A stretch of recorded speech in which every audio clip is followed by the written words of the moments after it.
I'm all-pro cornerback Richard Sherman, and when I'm not chasing receivers, I'm trying to keep up with my kids. That's why Alberto beef jerky is my favorite snack. Alberto is delicious, lean beef, slow cooked and seasoned to perfection, all natural and all delicious. Alberto beef jerky is protein packed, so I can keep up with my busy. Raiden, stop grabbing your sister's hair. Alberto beef jerky. You get out what you put in. Refers to Alberto's all-natural line of beef jerkies. Minimally processed, no artificial ingredients. This is the Stephen A. Smith Show podcast. I'm Stephen A. Good afternoon, everybody. Welcome to the latest edition of the Stephen A. Smith Show, coming at you as I love to do every weekday over the airways of ESPN Radio. That's 710 ESPN LA. That's 98.7 FM, New York City. And, of course, nationwide over the airways of ESPN Radio. Sirius XM, Channel 80. Number to call up, as always, is 866-729-ESPN.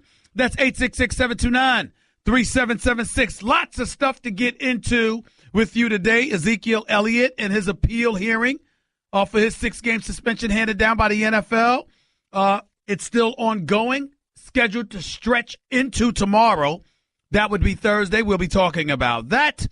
Obviously, we need to get into that. We need to get into some more NBA items. My man Mike Wilbon had a problem with LeBron James. We'll talk about that a little bit later on in the show, rather. More on the trade that is but may not be Kyrie Irving going to Boston in exchange for Isaiah Thomas, Jay Crowder, a European player, and a potential first overall pick.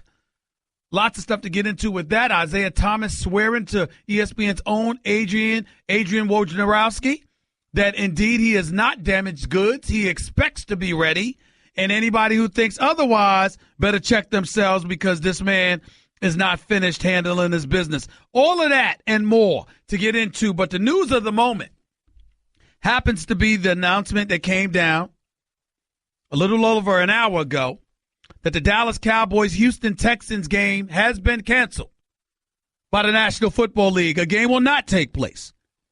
You have a member of the Houston Texans who obviously have family members. They're concerned. You have the community of Houston, Texas, and its surrounding areas, incredibly concerned, ravaged by the tropical storm named Harvey. Texans defensive end J.J. Watt has helped raise in excess of $5.4 million for the Houston Relief Fund at the moment. ESPN and Walt Disney has already pledged $1 million, and they're having a day of giving. We are having a day of giving starting tomorrow. And obviously we're very, very proud to be associated with such things. I know I'll make donations. I know a lot of you out there will make donations because we're Americans. And when one of us are in trouble, all of us are in trouble. Speaking from a community perspective, of course. And as a result, it's something that needs to be addressed. It's something that will be addressed. And we're going to raise the funds necessary to help the Houston community and its surrounding areas. And by the way, the New Orleans Saints had to cancel a game as well because Louisiana is about to be hit. This tropical storm is about to descend upon its next door neighbor. And Lord knows what's going to happen. And we know that there's a heightened level of sensitivity that we have to have in regards to that due to what we witnessed from Hurricane Katrina.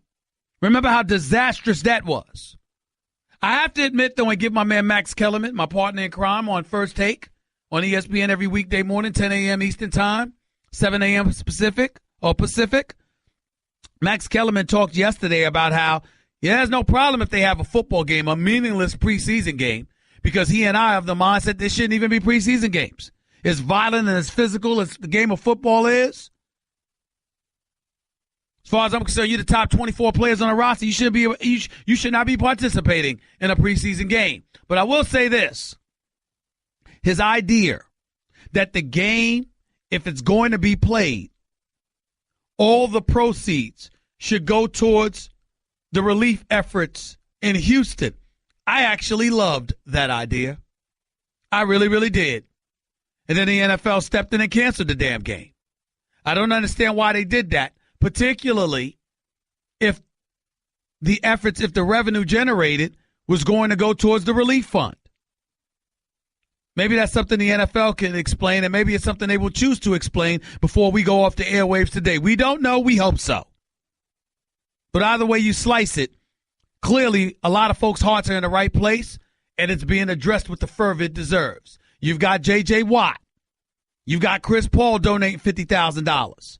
You've got Les Alexander, the owner for the Houston Rockets, who is selling the team, having committed to donating $10 million.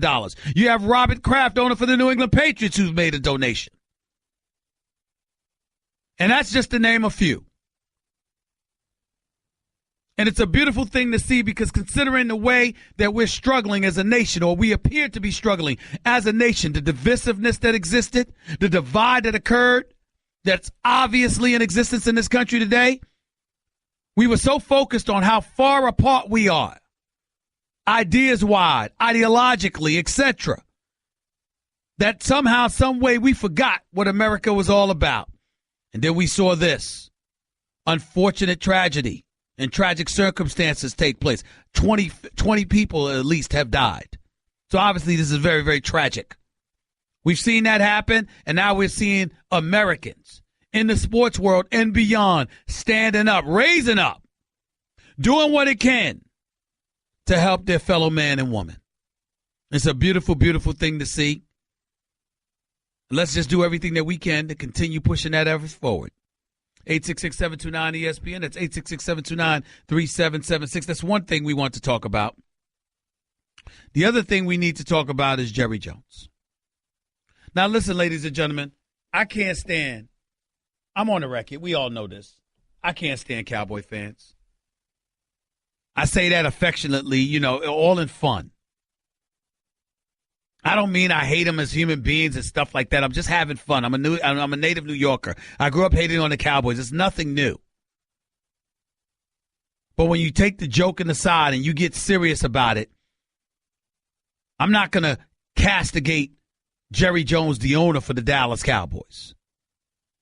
But I am going to highlight how wrong he was to say what he said about Ezekiel Elliott and his appeals hearing. To sit up there and to say there's still no evidence here as it pertains to Ezekiel Elliott and this 6-game suspension. Are you kidding me? Are you kidding me? Ladies and gentlemen, July 17th, 19th, and 21st of 2016, Ezekiel Elliott was associated with 5 separate incidences against his ex-girlfriend.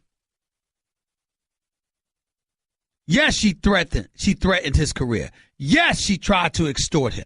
All of that's in a 160-page report of the NFL. But what the NFL said in suspending Ezekiel Elliott for 6 games is that essentially where there's smoke, there's fire. We believe it's more probable than not that you committed an act of domestic violence since there were bruises on her arms, her back, her neck, her chest, etc., etc. And the fact that it occurred over 5 separate instances, there's nothing else to talk about. Now, according to our man Dan Graziano, our NFL reporter, the NFLPA, the Players Association, is going to try to attack the process which the NFL endured in order to come into this conclusion of a 6-game suspension. That's fair enough. That's what unions do. But for Jerry Jones to sit up there and say there's no evidence, are you saying the bruises on her body were not evidence? What are you trying to say? We're gonna assume a best case scenario instead of a worst case scenario where Jerry Jones is concerned, because we certainly don't want to accuse him of being insensitive to it. But guess what? He's got a daughter in Charlotte Jones that's renowned for the help she's provided on issues pertaining to domestic violence. One would think your own daughter has spoken to you about this. So for Jerry Jones to sit up there and come out and say, hey, you know what? There's no evidence here. It's Jerry Jones, the loyalist, constantly coming to the aid of one of his players, as he's been prone to do. The difference is in the past, you came to their aid. In this particular instance, you know what Jerry Jones is doing? He's defending the indefensible. Because when you make statements like there's no evidence, that's just ludicrous. That's just absolutely, positively ludicrous. Want to be a part of the show? Hit Stephen A. up weekdays from 1 to 3 Eastern at 866-729-3776. Okay, Kevin, for the grand prize of $1 million. What color is the White House? I know this. 5 seconds. Oh, switching to Geico could save you a bunch of money on car insurance? Okay. Judges? That's true, Kevin. They'll allow it. Congratulations. You're a winner. Woo! Geico, because saving 15% or more on car insurance is always a great answer. You're listening to the Stephen A. Smith Show podcast. I gave you some false information a few minutes ago, ladies and gentlemen. Told you that the game in New Orleans was canceled. That's what we were hearing. Turns out the game is not canceled. The New Orleans Saints and Baltimore Ravens will indeed play one another. They contemplated its cancellation, but ultimately decided not to. As a result, they will be playing their preseason game tomorrow. Just want to let y'all know that. 866-729-ESPN. That's 866-729-3776. Before I get to the phones and take some of these calls on Ezekiel Elliott and his suspension and, this tragedy, this catastrophe that has been Tropical Storm Hurricane Harvey. I also wanted to point out something about Mike Wilbon and what he had to say. And do we have that? Because Mike Wilbon spoke about LeBron James yesterday. LeBron James sending out some tweets, letting the world know more was coming, making some promises, etc., etc. And here was Mike Wilbon, star for Pardon the Interruption with my man Tony Kornheiser. Listen to his response to all of those tweets. LeBron's the greatest force of nature that sports has seen, that basketball has seen in the last 15 years. Yes. What the hell is he talking about? He's going to deliver all the promise, new promise. There's no new promise. Everything he's promising now, he has promised and delivered for 14 years. It's a waste of our time. It's a surprise that LeBron's going to be great. He needs to promise that to Jim Brown and Michael Jordan and Wayne Gretzky, Tom Brady. Do they promise on social media, I'm going to be great? Amen to that. Because here's the reality of the situation. LeBron James is an extraordinary businessman, not just a basketball player. But I'm going to take it a step further than what Wilbon just took it to. Once again, it's LeBron trying to control narratives. See, that's my one issue with LeBron James. Like, you'll sit up there and talk about LeBron James, and hey, he had a bad game last night. LeBron be like, I don't worry about things like that. I worry about being a role model to kids and, making sure kids look up to me and, doing what I can to help those less fortunate than myself because I've been so blessed. But who the hell is talking about that? Like I've said many, many occasions, ladies and gentlemen, a show of hands. Tell me, Jonathan Nuno, Cat, tell me once. Stand up, Cat. I want to hear this. Tell me one person, that has said anything about LeBron James being a bad father. Has anybody said anything about him being a bad husband? Has anybody ever accused him of not being charitable? Has anybody failed to not recognize his philanthropy, his charitable donations, the fact that he's put thousands of kids through school? Has anybody forgotten that? Has anybody negated mentioning that? Nobody. So when LeBron James always comes out with something, he's trying to control the narrative. I will not let him do it. You just lost your damn 5th NBA Finals. Period. You're a wonderful guy. Wonderful family man. Incredibly charitable as a superstar in this league. The most iconic sports figure in the world. He is a phenomenal ambassador for the NBA.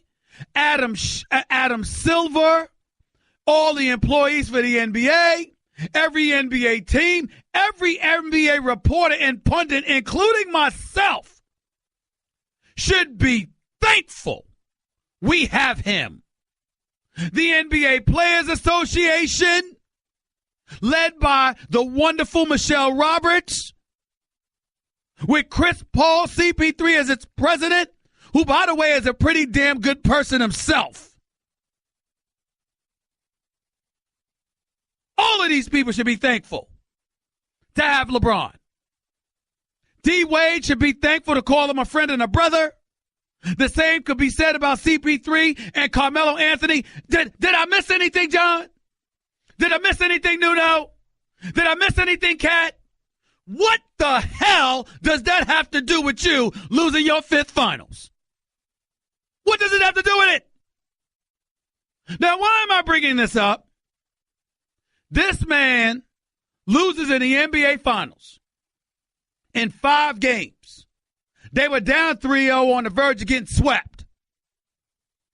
Ladies and gentlemen, before the finals even began, when they had won the game at TD Bank Garden in Boston, and LeBron James was asked about going up against the Golden State Warriors, do you remember what he said? I can't think about that right now. I'm just trying to enjoy this moment. I don't even want to deal with that stress. I don't even want to deal with the stress of having to figure out how to beat those guys. He walked in to the NBA Finals defeated. Am I lying? Am I lying? I'm going to go as far as to say this. He walked into the NBA Finals saying, I'm going to get mine. I'm going to get mine so nobody can say I didn't do my job. That's basically how he looked. There's no crime in that, ladies and gentlemen. Sometimes that's your reality. But that's what happened. And so for this guy, and then you remember, let me not forget, the Golden State Warriors win the finals. They're having a parade 3 or 4 days later.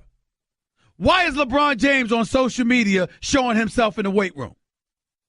I mean, you would think if you've lost your 3rd finals in 4 years, you would hide for a little while. You would go someplace and lick your wounds. You might go to Europe. Just get the hell away. You shouldn't want anybody to see you because damn, losing hurt that bad. If 3 days later you were in a weight room, then correct me if I'm wrong, no, Cat, Jonathan, help me understand.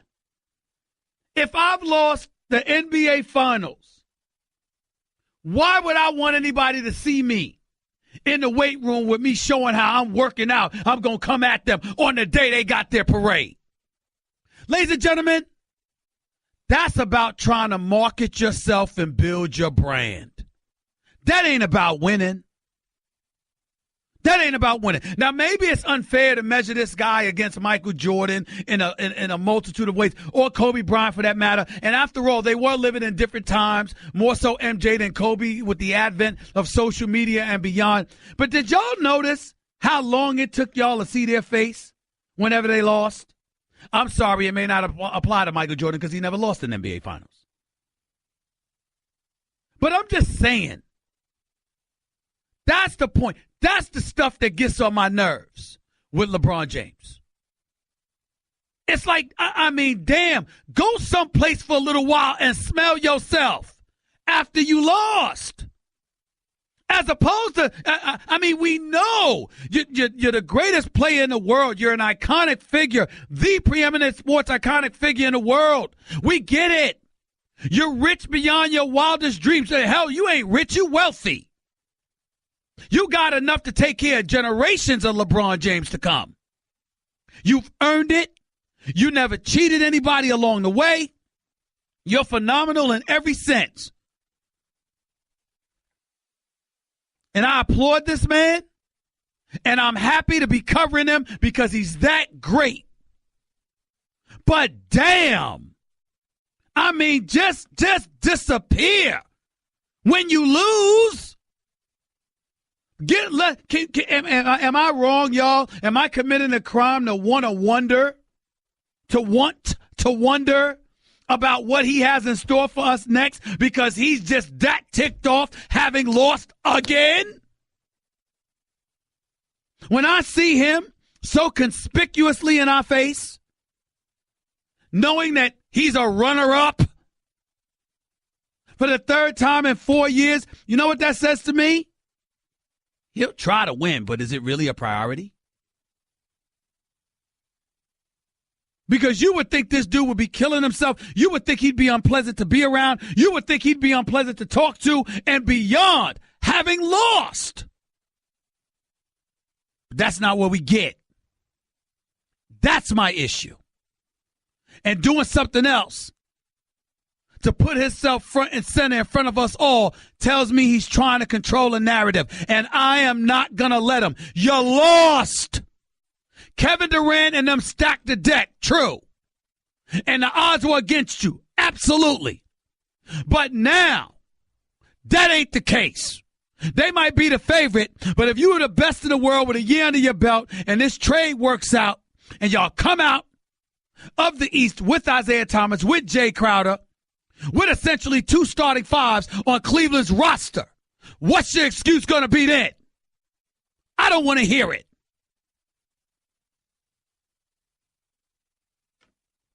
If you're going to be satisfied and cool with losing, do me a favor, step aside and let somebody else go to the finals. I appreciated the fact that when Kobe got blown out by 39 in Game 6 against Boston back in 2008, he was crying on the bench. I appreciate the fact that both him and Shaq were crying on the bench when L.A. lost to San Antonio in the Western Conference Finals. Damn it, I appreciate it. I know everything's going to be okay. Kind of life he's got, it should be. But you ain't got to flash it in our face immediately after a loss. That's the damn problem with today's game if you really, really want to get down to the heart of the matter. Too many dudes hugging and kissing all the damn time. It would be nice to see some healthy hatred for one another. It would be nice to see a whole bunch of Russell Westbrooks out there not trying to befriend anybody. We love it. LeBron gives us a whole lot. He damn sure don't give us that.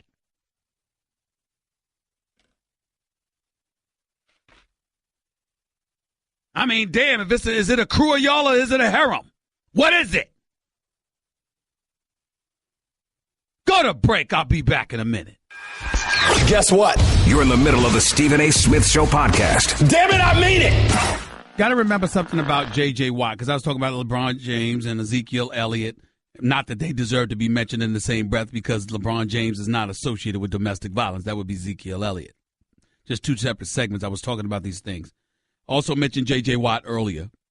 Getting back to the Tropical Storm Harvey, J.J. Watt's been going on social media and doing video messages, and every time he sets a new target for the fund, it's been met, especially in the last 24 hours. Tuesday morning, he had a goal of raising $2 million after the previous target of $1.5 million had been met.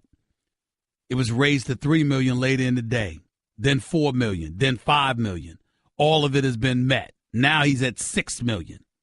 And his quote is, please keep sharing, please keep donating. I'm going to make sure this money goes as directly to the people as possible. Do you have any idea? I want y'all to put this in perspective of how powerful this is. J.J. Watt, it's not even just about his generosity. It's that he's earned the trust of people. People are giving this money, relying on his word that it's going to get directly to the people who need it. Do you know how special of an athlete you have to be to get the public to trust that you will do what you say in that regard? And just in case you don't realize how athletes can be, listen to my final take today on ESPN. I did final take today on ESPN's First Take. And similar to this very, very subject, I spoke on it. This is what I had to say. Listen up. You've heard the news, haven't you? We've heard all about Colin Kaepernick's protest, Ezekiel Elliott's appeal of his suspension due to his association with domestic violence. Percolating in the news right now are the Texas Rangers in Major League Baseball, their sensitivity to their own fans and their apparent insensitivity to those suffering in Houston due to the tragic circumstances surrounding Tropical Storm Harvey. In other words, there's nothing new here. Sadly, that reality also applies to the sports world, particularly the athletes and some owners who keep us infatuated with it, who once again step up as they have done time and time again, yet somehow never get recognized for their philanthropy nearly as much as they should. Of course, there has been mentions of Kaepernick fulfilling his promise, having already donated $900,000 of the $1 million pledge that he pledged months ago to worthy causes in his efforts to address racial inequality and police brutality. And it's true. We have heard about the philanthropy on the part of LeBron James and Kevin Durant, amongst others, who've donated their time and money to the desolate and disenfranchised communities they've been intimately associated with throughout their lives. But there's also been donations to efforts in Houston by Patriots owner Robert Kraft. Rockets owner Les Alexander is selling the team and still felt the need to donate $10 million to the efforts. It should come as no surprise that newest Rocket, Chris Paul, as conscientious as anyone, felt the need to throw $50,000 into the mix. And is there truly a worthwhile way to measure the efforts and contributions made by Texan superstar J.J. Watt, who's already helped raise over $5 million for relief efforts and counting?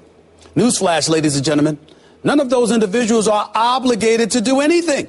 They have their success, they have their money, they have their careers, and it's not scheduled to dwindle anytime soon, regardless of whether or not they're seen as having a big heart.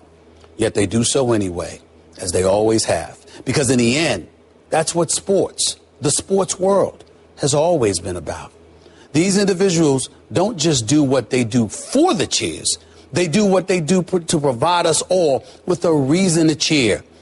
And just when you think you've run out of reasons to do so any longer, somehow sports always finds a way to keep us going.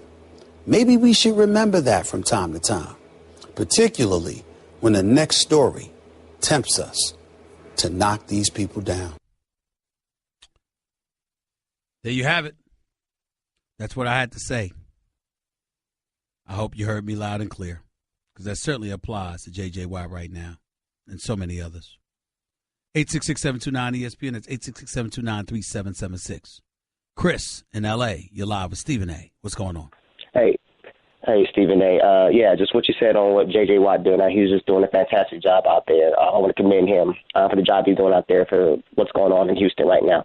Mm-hmm. But just real quick, I wanted to touch on what Michael Wilbon and yourself had to say as far as what LeBron and him what he's trying to do with this whole social media, and I guess trying to stay relevant after his fifth finals loss. Honestly, Stephen, I really don't have much to add to what you said before the break. You hit it off. My whole thing is, Stephen, I think we need to just get to the root of the problem, in my opinion. I just feel like LeBron really doesn't have the mentality or the mindset of someone who is trying to get over a hump. Like you mentioned Kobe and Jordan, he obviously, that's two different eras. But let me ask you something, Stephen A. You remember that game back when LeBron was facing Boston? And you say he looked like a man possessed because, remember, he was without a championship at the time, so all the pressure was on him to get over that hump. Have we seen that since then? Because I don't believe we have.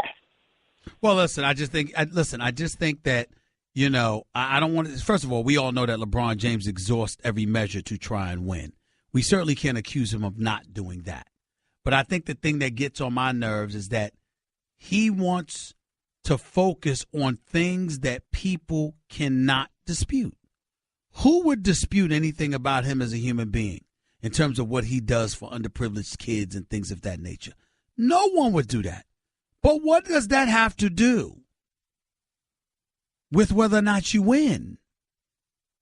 Because he's winning at the game of life. He's winning at the game of life. All right, well, then stop playing because you already won. If that's the case, what's there to talk about, Chris, if that's what you're going to lean on every time somebody getting critical of you? Golden State Warriors are the reigning defending NBA champions, and it happened at his expense. And what they're saying is that we're coming again and daring somebody to do something about it. And it's like, LeBron, wait a minute. We ain't trying to focus on nothing else but that, because there's nothing else to say. Everything else about you is fine. Who the hell are we to judge? You're probably a hell of a lot better than the rest of us. But when it comes to this issue, I got every right to look at Kevin Durant and say this man wants to be the best player in the world. And he's willing to sacrifice you in order to do it. What you going to do about it? I got a right to do that. without having to wonder or hear about what LeBron James is doing as a father, a husband, or a philanthropist. That's all I'm saying, Chris. I agree, Stephen A. Well, like I said, only time will tell, Stephen A. The season's upcoming. We'll see. We'll see what excuse he's going to have down the line. I hope none, but we'll see. The man's got 5 NBA Finals losses. You would think somebody like that would disappear for a little while. Really? That's not the way it goes. Give Stephen A. piece of your mind. He is sorry. Call him weekdays from 1 till 3 Eastern. I mean, just trash. At 866-729-3776. Guess what? You're in the middle of the Stephen A. Smith Show podcast. Damn it, I mean it! 32,000 flood victims in shelters across the state of Texas. 32,000 people are in shelters across Texas. 10,000 people have been rescued. On Twitter, you see people posting videos, private boat owners coming from all over to help evacuate people from their homes around Houston. Special to see. It absolutely is. 866-729-ESPN. It's 866-729-3776. One other thing I want to get into in the first hour. Got my man Darren Woodson coming on in hour number 2. But I want to get into this before hour number 1 ended. Redskins controversy, some degree. Elementary school in the Maryland area wants to get rid of the Redskins name. I'm all for it, I guess. My attitude is if the Native American community finds it racist, the Redskins name racist, that's a problem. My issue, however, was that everybody didn't seem on the same page. Some Native Americans felt that way. Some Native Americans were saying it's not offensive at all. And if that's the case, I can't blame the Redskins for not changing it if that's the reality. But I'm not Native American. I don't know. What I do know, and I'm willing to say, is this. I hope no one is standing up and giving this elementary school applause. Because some third grader that brought it to the attention, I don't know whether it was a third grader or a 3-year-old, I don't know. But some youngster studying Native American history asked a question about it, and somebody else in the school had family members who were Native Americans that found the clothing offensive. And as a result, they said, hey, the school polled the kids and decided to make this change. Here's my point. The Redskins have played over 1,000 games in their career, in the franchise's history. They've won championships as far back as 1937 and 1942. What the hell is an elementary school a student teaching you anything for about something like that? You either know it or you don't. You either know it or you don't. But I'm not going to, listen. I don't know what to really say about this because on one hand, I feel like, hey, if it's offensive to the Native American community, change the damn name. On the other hand, I'm of the mindset that if you have other Native Americans who are saying that they're not offended by it, why should you? Because to me, things being universal matter. Max was saying today on First Take that wasn't the case. I disagree with him. Look, if you are not black and you call a black person the N-word, there's going to be a problem. I don't care where you are. You communicate with any black person like that, and you're not black, it's going to be a problem. Because universally, we understand that it's highly offensive to us, coming from anyone but us.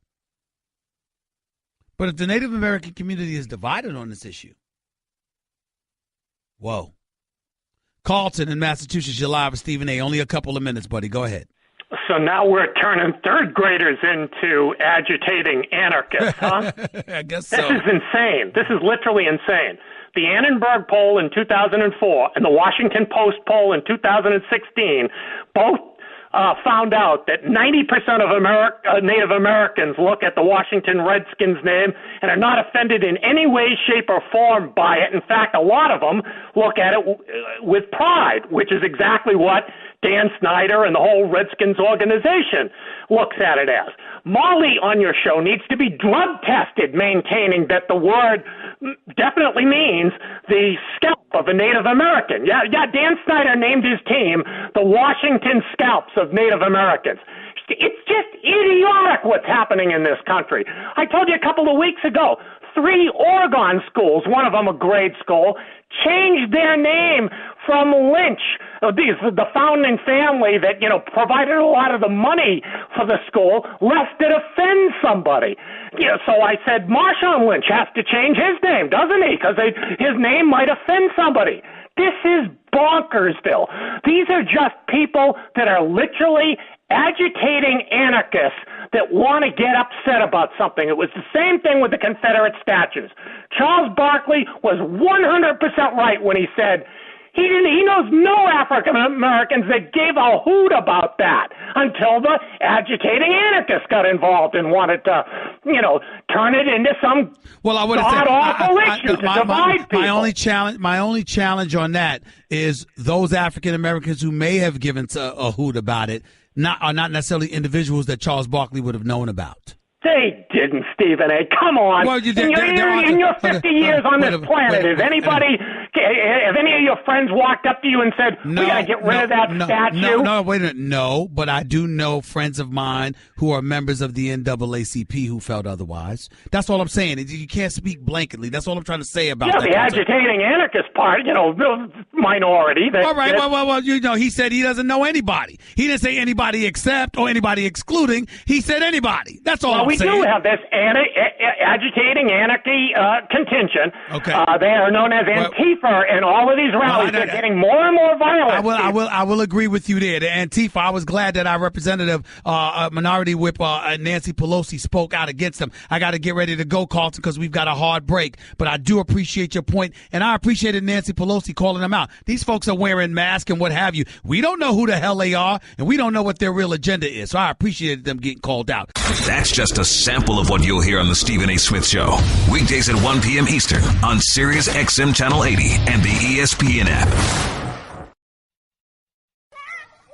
I'm all-pro cornerback Richard Sherman, and when I'm not chasing receivers, I'm trying to keep up with my kids. That's why Alberto beef jerky is my favorite snack. Alberto is delicious, lean beef, slow-cooked and seasoned to perfection, all natural and all delicious. Alberto beef jerky is protein-packed, so I can keep up with my busy. Raiden, stop grabbing your sister's hair. Alberto beef jerky. You get out what you put in. Refers to Alberto's all-natural line of beef jerkies. Minimally processed, no artificial ingredients. This is the Stephen A. Smith Show podcast. I'm Stephen A. Stephen A. Smith Show here with you for the next hour over the airways of ESPN Radio, Sirius XM, Channel 80. Number to call up as always is 866-729-ESPN. That's 866-729-3776. Let's go to the phones. Jamal, you're live with Stephen A. What's up, man? Hey, man. I just wanted to ask you about the Kyrie and IT trade. Go ahead. So if you see that going through, do you think that the Cavs will push for Dwayne Wade to add to that mix? And if they do get Dwayne Wade, do you think that's going to carry them to beat the Warriors in the final? First of all, it's not about remember something. It's not about just Dwayne Wade or pushing for anything. It's not about something like that. What it's about more so than anything else is that Dwayne Wade's got to be bought out. He's got to be bought out of his contract by Chicago. Once he's bought out, then he has the freedom to go where he wants to go. That's what that comes down to. Yeah, I get that. I know with the friendship they have, I would see. Well, they got. Listen, here's the deal. The second he's bought out, he'll probably want to go and play with his best friend. But make no mistake, he's got a mid-level exception offer on the table waiting for him from Miami. That's a given. Now, it's just the only question about Dwayne Wade is whether or not he's going to go to Cleveland for this one final time to try to capture a championship with his boy, or he's going to go to Miami to finish out his career immediately. Now, I say Cleveland is a strong possibility. Here's why. Not just because he won another championship before walking away or a shot at the title before walking away, but he actually owes that to LeBron. Remember, LeBron came to Miami because of him.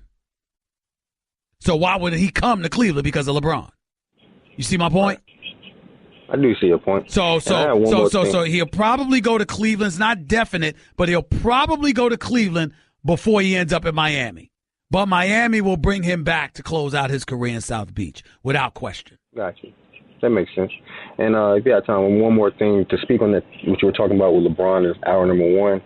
I just think that being a LeBron fan, I think in this day and age that he would have been more likely to go ghost and get away from the scene if he won the championship.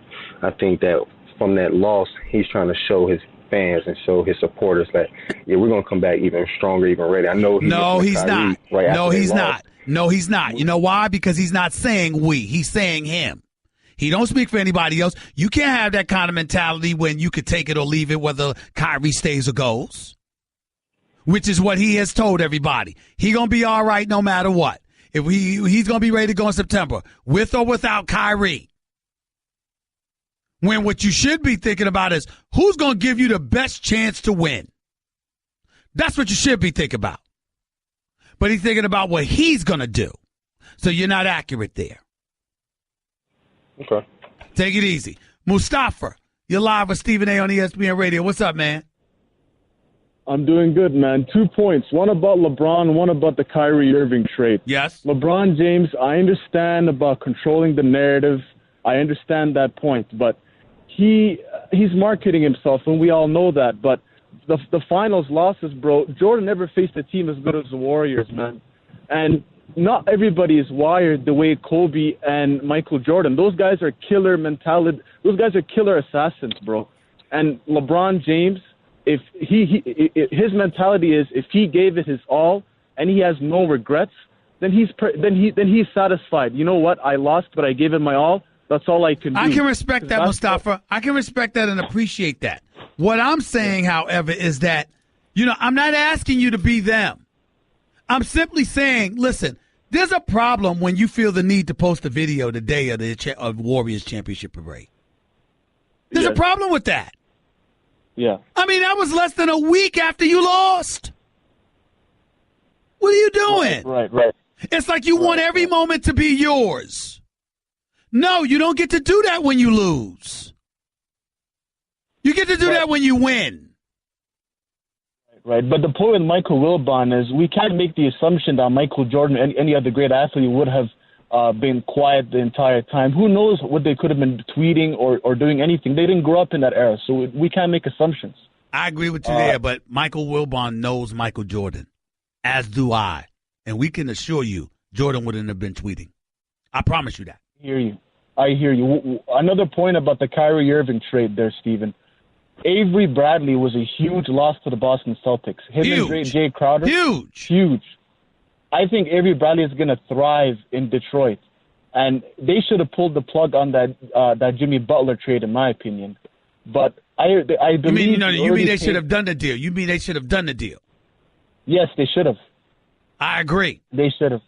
Yeah, and they already paid a steep price for Kyrie Irving. I mean, they gave up a first-round pick from Brooklyn. And, I mean, that's huge.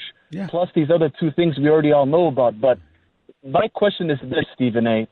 Did the Boston Celtics and Danny Ainge, did they misrepresent Isaiah Thomas's injury, or did the Cavs just did not do their due diligence? The Cavs didn't do their due diligence because they knew and anticipated they would have the luxury of being able to come back and say they were not fully informed. That would help them get additional compensation, which is exactly what they're attempting right now. That's what I believe to be the case. And Boston, if I were Boston, I would not give them any other thing. I mean, they already paid a steep price for Irving. So, all right. I appreciate it, man. Goes. Thanks for the call. Appreciate it. Chris in Texas, you're live with Stephen A. on ESPN Radio. What's up, Chris? Yo, Stephen A. Hey, I just wanted to say I love the old school tunes from Hour One, by the way. No problem. But, okay, so check it. Stephen A., you get a call from the NFL, and they tell you, hey, Stephen A., we want you to be coach, and you accept it. But you have to pick a starter and a backup. You have three choices. Choice number one, Matt Stafford. Choice number 2. What's his name? The quarterback from Miami. Ryan Tannehill. Choice number 3, Tony Romo. You got to pick. You talking about Jay Cutler or Ryan Tannehill? Jay Cutler. All right, so you said Matt Stafford, right? Jay Cutler or who? Tony Romo. I'm going with what kind of a stupid question is that? Of course I'm going with Matt Stafford. You always talk about how bad they are. I'm like, let me see who would he really go with. Time out. I should hang up on you right now. That's not true. I don't say that about Matt Stafford. Only thing I said about Matt Stafford is that he doesn't deserve to be the highest paid player in the NFL, in NFL history. He's been in 3 playoff games. He's never won one. That's all I said. Who would you go with, my man? Who would you go with? Goodbye, man. I already said Matt Stafford. You clearly don't want to listen. You just want to be on the air just to hear yourself talk. Let's go to Matt in L.A. You're live with Stephen A. What's up? Hey. Go ahead, man. Hey, good morning, Stephen A. This is my first time calling the show. I really enjoy your show. Thank you. Go ahead.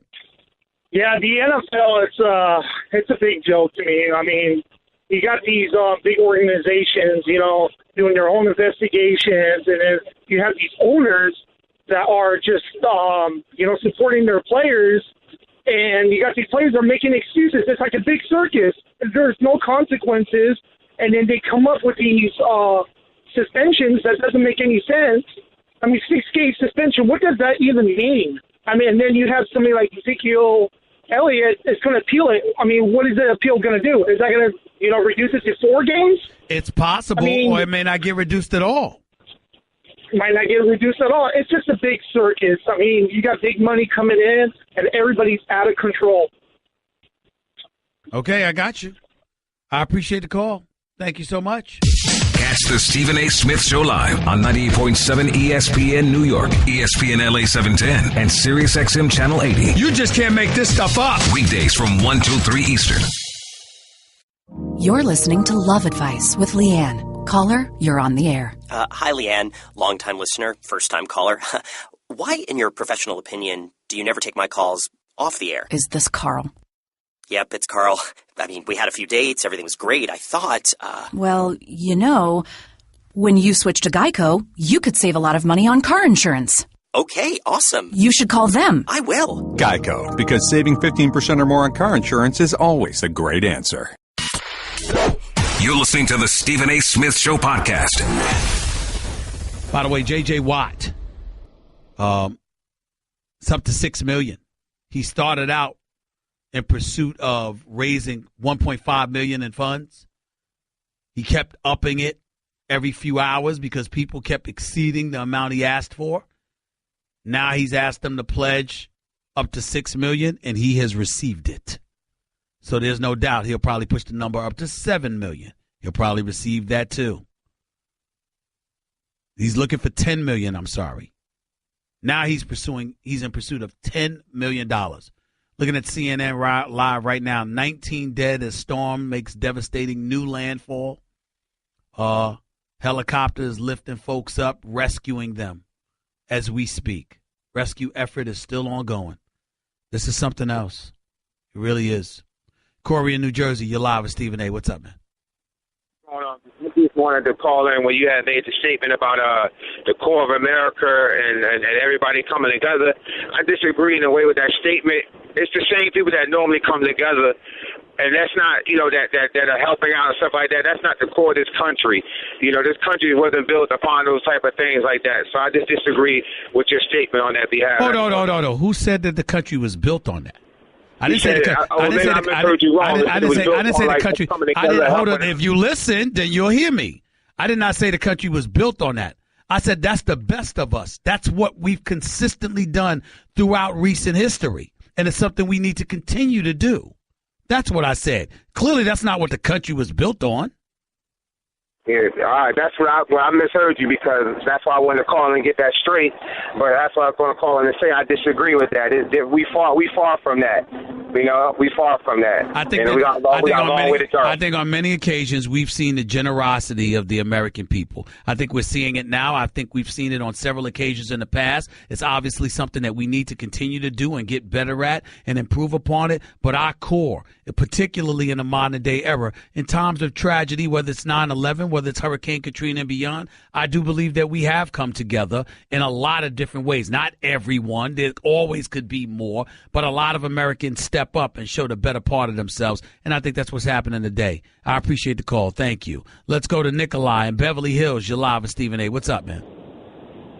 Hey, what's going on, Stephen A? Go ahead. Why are you always giving LeBron James a hard time, bro? Like, every time I listen to your show, you're giving LeBron James Well, then a you hard only time. listen. Then you only listen to my show 20% of the time. Because 80 to 90% of the time I'm praising a man. I just get tired of praising him to the point where the second I say something negative about him, I have people like you calling up saying, why don't you always? I think people need to get a command of the English language. Because when you say the word always, that means you're implying that it's something that I'm doing all the time, when usually most of the time I'm giving him incredible praise because he deserves it. Right, he does. And like, I didn't like the fact that he has to go away. Because I think losers, I think people who lose should disappear and leave time for the winners to celebrate. I firmly believe that. Now, I don't mind seeing you once the season begins. I don't mind hearing your footsteps and knowing that you're coming. But when you're making videos on a day that the Golden State Warriors have a parade and you're 3 to 4 days removed from losing to that team in the NBA Finals, I don't think that's the time to make a video about about anything. You just lost. People react in different ways. I like to see that competitiveness in him. Hold on.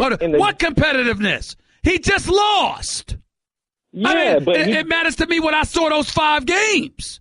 You had an entire NBA Finals series to do that. Once it's done and you didn't get it done, you didn't get it done. What I need to see it that Thursday for, the day of their parade? Why? Come on, man. You can't be giving that. You know what? What's the name of this show? Right now. What's the name of the show? Stephen A. Smith That's Show. right. So guess what? I can. Goodbye. You're damn right I can. And I'm doing it because I can. What's the name of this show, Jonathan Winthrop? What's the name of this show, Nuno? No, say it loud. I don't think my audience can hear you. What's the name of this show, John? What's the name of this show, Nuno? Stephen A. Smith Show. What about you, Kat? What's the name of this show? You're damn right I can. I can do that.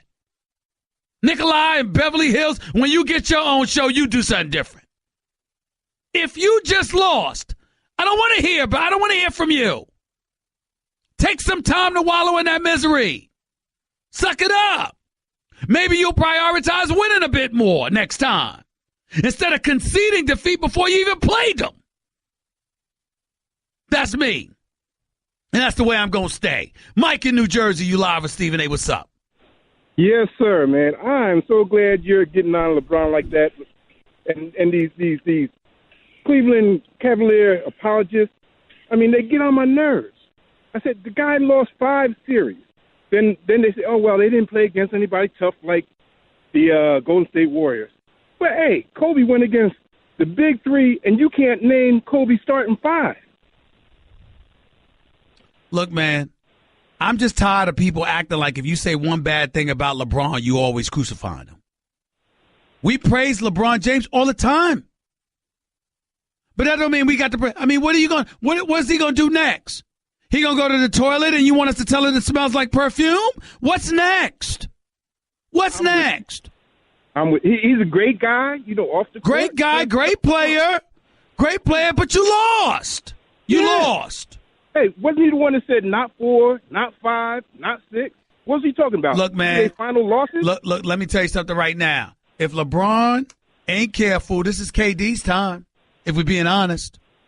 If we're being honest and real and straight up, it's KD's time. And by the way, everybody talking about LeBron James averaged the triple-double. All right, that's fine. Kevin Durant averaged 35. 35. In the finals. I'm sorry, ladies and gentlemen. I ain't ignoring that. I'm not doing it. Tyler, you're live with Stephen A. on ESPN Radio. What's up? Hey, Stephen A.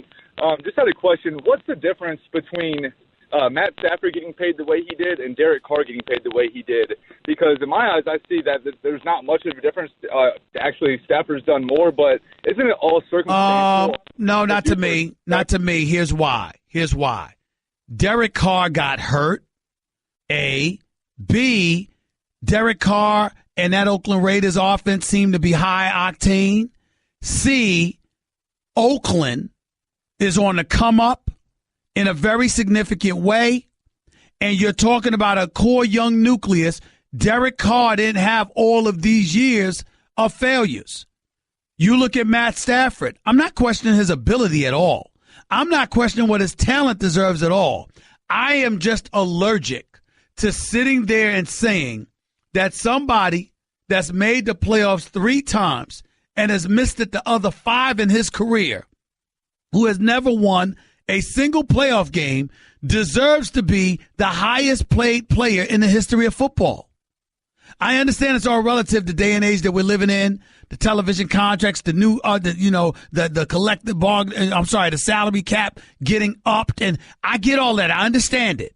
And the next guy that's a free agent will eclipse him. I get it. I just have a problem with a guy being labeled the highest paid player in the history of the National Football League when there's not even a playoff victory on their resume. That's my issue. In the case of Derek Carr, he's had less amount of time. Matthew Stafford has been in the league as a starting quarterback for 8 full years, man. 8 years, and still hasn't won a playoff game. Going to say when Matt Ryan gets that new highest paid player in NFL history. He'll deserve it because of the market, but also, last time I checked, he just got to a Super Bowl. And he's been to an NFC Championship game before that. And he's been to the playoffs before that. Matthew Stafford doesn't have a playoff victory at all. And he's the highest paid player in the NFL. I just don't like that part. I don't give a damn if he got a penny less. And that made him the second highest. But he shouldn't be labeled the highest paid player in all of the history of the NFL if you don't have one single playoff victory. It's just something I have a problem with, that's all. It's no big deal. It's not a knock against Matthew Stafford. Guess what? You're in the middle of the Stephen A. Smith Show podcast. Damn it, I mean it! I love this guy. It's my brother. It's the only reason I could tolerate him on my show, because his resume includes primarily championships with the Dallas Cowboys. That's enough to make any brother sick. But I'll get over it for this moment, for the next few moments. My man, my partner in crime, NFL analyst for ESPN, Darren Woodson, is on the line with yours truly right now. What's up, man? How are you?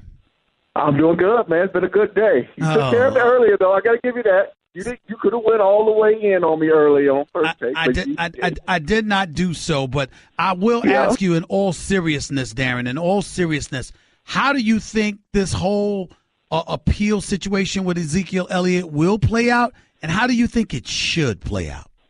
Look, I think both. I feel like this way. I think it should play out 6-game suspension. I think it will play out a 6-game suspension.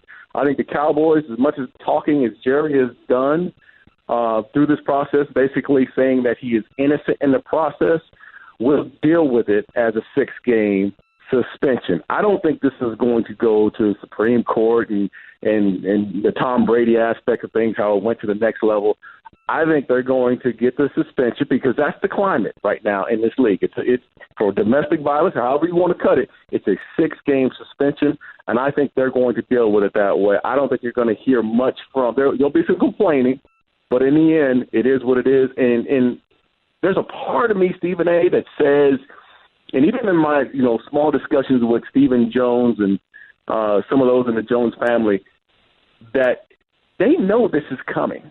They understand this is coming, and it's more than just the domestic violence. Some of the incidents that have happened while he was in college, and some of the incidents that have taken place in Dallas alone, there's been too much on the plate of Ezekiel Elliott, and I think the 6-game suspension, they're going to live with it. I think that's part of it, to say the hand has been slapped for too long. At some point, you got to remove him from the field. And I think the Cowboys will deal with it accordingly. So you believe, if I hear you correctly, you sound as if you believe he deserves the 6-game suspension without question. But are you saying he deserves it because based on a report by the NFL, you believe as they do that it's more probable than not that he's guilty of such a thing? Or is it just that he's been involved in too many incidences and somebody's got to reel this guy in? Which one are you saying? Absolutely. I think it's too many instances. And I think that at some point you've got to realize it. Whether, I wasn't there the day of. I don't know what the investigation has turned out as far as if he laid his hands on anyone, and hopefully, hope to God, he absolutely didn't. But I mean, we don't know. No one knows. Even the law in Colombia hasn't really hasn't said he's guilty of anything. But at the same time, there's just been so much smoke, whether it be that incident with the young lady or the club fights, or the lifting of the shirt of a young lady. There's been so many incidents with Ezekiel Elliott that at some point you got to take the gloves off, and you have to punish where punishment is due, and I think it's due in this case. Darren Woodson, right? You know what? And I'm saying this because I you know how much I love this team. Yeah, it's my family. But at the same time, at some point, something has to give, and I think the lesson needs to come down the pipe hard and strong this week. Just to educate my radio listeners, Darren, what were your feelings about Jerry Jones' exact comments? There's no evidence here as it pertains to Ezekiel Elliott. What was your response to that? My response is I can't back up that, and I will not defend those comments. I think that was inappropriate on Jerry's part to even say something like that, to say that it was innocent, and he's basing it off the evidence that he has, but at the same time, you just don't because you just don't know, and there's a victim in this case. So if that's the case, I think Jerry misspoke. He shouldn't have. I think Charlotte Jones, who has been one of the most powerful women in sports, who's Jerry's daughter, has been integral as far as the understanding of domestic violence and has done so much within the community of Dallas in that aspect. And I'm sure she's had conversations with him, especially after he made that comment. But I think I just can't defend those comments made by Jerry. I love the man as an owner. Always supported him. Will continue to support him. He's been there for me. He's been there for all my teammates, current and former. And he's been a huge part of my life. But I just can't not defend that comment that he made. Darren Woodson right here with Stephen A. on ESPN Radio. You agree with the decision on the NFL not to have this preseason game between the Texans and the Dallas Cowboys? Absolutely. I mean, what's happening in Houston right now with Hurricane Harvey, it's so much bigger than football. I mean, football is special and, it's great for me and a lot of us here at ESPN. But this pales in the comparison of what's going on with the families that are suffering. And, we're just talking about the current players on the Texans and, the decision being made for the Texans organization to go home and spend time with their family. But, I'm listening to Jamal Charles and Andy Dalton and players throughout the league who make Houston home. They're concerned. I mean, they're all over the country. They're concerned about their family members as well. And it's not about football. This is not about football. This should be about the people in Houston right now. And if it's about the players getting back and spending time with their family and making sure they're safe, then that's what it should be about. It doesn't. This last game in the preseason, Game 4, the starters aren't playing. I mean, who cares about this last game? Move on and take care of the folks back in Houston. Let's get to the football field. I mean, when we look at some of the things that have transpired in this preseason, has there been a team that has stood out in your mind that has been impressive as far as you're concerned? I mean, what has stood out most for you throughout this preseason? Well, watching Seattle play has been pretty impressive, and how they've gone about their business. Look, the preseason games mean nothing, and we all know that. I played on a team in 1993, the Dallas Cowboys team, when we went on to the Super Bowl when we won one preseason game, so it means nothing, absolutely. But there were some things that I've seen with Seattle as far as offensively running the ball a little bit more consistently. They've done some things there. I think they're a team that you definitely have to watch. I think the Carolina Panthers, even though they had a bad one against the Tennessee Titans in week 2 of the preseason games, McCaffrey is going to be special. And if there was a team right now that I would say you better keep your eye on this offense, I would say if Cam Newton comes back healthy and he comes back to 75% what he was 2 years ago or 80%, you bring in McCaffrey, and he's a legitimate weapon on first, second, third down, and in the return game. They can be dynamic in some spots. You know what? It's interesting you bring that up because I'm of the mindset that, listen, I love the fact that McCaffrey with the Carolina Panthers can make some noise. I love the fact that you brought up Seattle because the receiving weapons that Russell Wilson has, combined with the fact that he's healthier now than he was last season, I expect Seattle to make some noise. But I can't dismiss Atlanta, how formidable they looked in that Super Bowl before they fell apart, and how they've got all of their weapons pretty much returning. Who do you have as your favorite to come out of the NFC? You know, it's hard to deny. It's hard to deny Atlanta, and trust me, I love what you just said right now because of what they have as far as weapons. You know, Kyle Shanahan being gone, maybe they take a little bit longer to get acclimated to the new offensive coordinator, but they are talent laden offensively. No one matches up with them across the board as far as their receiving core. Defensively, they're a young unit, and now they've gotten the experience of going far in the playoffs, playing in the Super Bowl. They're a team right now that I would honestly say are the best team in the NFC. But we always got to understand that there's always that Super Bowl hangover. What they've gone through this entire season, what they went through last year, and then get to the Super Bowl and lose. We've seen teams like the Carolina Panthers come back and go 15-1 and then come back the next season they're a shell of themselves. So, I think there's still some concern about that hangover from last year. But this team right now, personnel-wise, they're as good or better than any team in the NFL right now. Are the Patriots a lock in the AFC in your mind? Man, it's hard not to say that they are. Barring any major injuries right now, what they have on paper and how. Listen, the Patriots are the best coach team in football. I don't care what you say or who's out there as far as other teams. They are the most prepared team on any Sunday, Monday, Thursday that you'll have out there. So if there's a pick right now and they're defending Super Bowl champions, I'm going with the Patriots as the number one team in the AFC for sure. I think they go to the Super Bowl once again this year, and they may be a repeat of what we saw last year. I'd like you to repeat what you said to my listeners on First Take this morning when you talked about Dallas being a wild card and the Giants winning the division but still being more successful in the postseason. Explain yourself and nauseate us all before you leave. Well, I feel like this. Last year, the Cowboys went 13-3, and they had a season in which people didn't have a lot of film on Dak Prescott. They were dynamic in the running game. Not a lot of turnovers defensively, but they played pretty consistent defensively. They didn't give up a lot of big plays. So they go 13-3 this year. Now there's going to be film on Dak Prescott. Defense coordinators are going to have that type of film to look at him, see where his tendencies are. The 4 interceptions this year may increase. They'll probably turn the ball over more, but you're going to see a team, especially with the suspensions that they had, Zeke being one, David Irving being another one. They're going to have some games early on in which they're probably going to struggle. I think this team gets better as the season progresses. I think in week 7, 8, 9, you'll see the team come on. You'll see this offensive line start to gel. They lost Doug Free. They lost an offensive guard. They'll start to gel offensively on the front line, and you'll see a much better team at the end of the season. I feel like the Giants win the division, but I think the Cowboys go further in the playoffs than the Giants. And I'm putting it out there right now. And I did it early on First Take.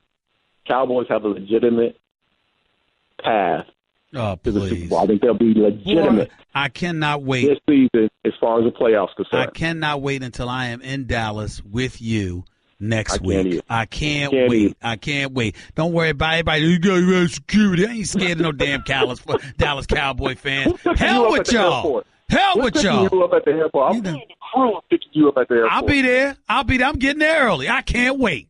Thanks a lot, bro. Appreciate it, man. All right, man. Love you. Take it easy. All right, man. My man Darren Woodson, the man, my brother, right here with Stephen A. on ESPN Radio 866-729 ESPN 866-729-3776. President Trump delivering a speech on tax reform. Is this the day to do that? I'm just wondering, guys. I'm just wondering. Want to be a part of the show? Hit Stephen A. up weekdays from 1 to 3 Eastern at 866-729-3776. Guess what? You're in the middle of the Stephen A. Smith Show podcast. Damn it, I mean it! Back to the phones we go. Right here on the Stephen A. Smith Show, ESPN Radio.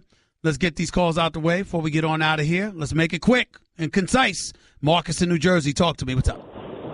Hey, Steve. I don't think I'm going to have that much time, so I'm going to call back in tomorrow because I have a long list of what I want to say about the antics that LeBron James do. So I'm going to give you a call back tomorrow. All right, thanks. No problem. Demetrius in Brooklyn, you're live with Stephen A. What's up? Hey, what's going on, Stephen A? It's the same thing as that caller that just said. Why do the people that follow LeBron, I could feel like I could compare them to the people that support Donald Trump. No matter what he does, y'all are still giving him unfair coverage. Y'all are so hard on the man. He's been through a lot. He hasn't been through, he's been through 5 losses. But he can sit at a podium and say, I'm the greatest player on the planet. Well, he is. He is. But the bottom line is that guess what? The reality of the situation is clear. You know, in the end, that don't have anything to do with it. I mean, listen, all the great things that you are, you when you lose, we got a right to point it out. Plain and simple. Ain't no way around it. Demetrius, I got to roll. Thanks a lot for the call. Michael in Brooklyn, you're live with Stephen A. What's up? Hey, Stephen A. What's up? I just want to talk about LeBron. Like you said before, he has no excuses no more. He got everything on the table. He should be able to do what he got to do this year. Yeah. There's no excuses. 2 started 5s. No excuses. That's right. No That's excuses. Right. Appreciate it, man. Thanks a lot. Bob in Westchester, you're live with Stephen A. Real quick. Go ahead, Bob. Hi, Stephen. How are you today? I'm all right. Go ahead, man. I just had a proposal I wanted to run by you with reference to the NFL protest. I'm only rushing you because we're running out of time, so just go ahead and say what you feel. I would hope that the NFL would ask the protesters to give, let's say, 1 week's paycheck to the relief in Harvey. I think that would be a gesture. Why the NFL protesters instead of everybody? Well, considering all the negativity that they've been bringing upon the sport, I think maybe they could offset. They could offset it by creating something. How are positive. Protesters bringing negativity to the sport? Oh, it's obvious that the NFL is having difficulty with those protesters with the Colin Kaepernick situation.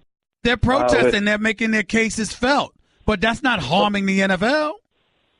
You don't think the NFL has felt a lot of grief from all these things going on? Do you not think the NFL deserves it? I think the NFL wants to make money, and these people are creating issues, and maybe I'm just saying I think that it would be a good gesture. Why don't you call me back when we have time so I can get all into that nonsense you spewing right here? I don't even want to get into it now because we'd run out of time. Let's go to Scott in L.A. You're live with Stephen A. What's up, Scott? Hey, Stephen A., yes, it's appropriate. It's good news. Yes, tax reform. Let's have some action. Less talk. No. I'm not talking about him doing it. I understand there's a job to do. But at the same time, you're the president of the United States. There's a catastrophe that's taking place in the midst of all of that, helping to get that resolved. I understand your point in terms of actually doing the job. Of course, I'm not poo-pooing that. I'm saying you're having a press conference about this right now when people are out in the streets of America, trying to, helping out in this relief effort. That's all I'm saying. Thank you for the call. David, you're live with Stephen A. Real quick, David, go ahead.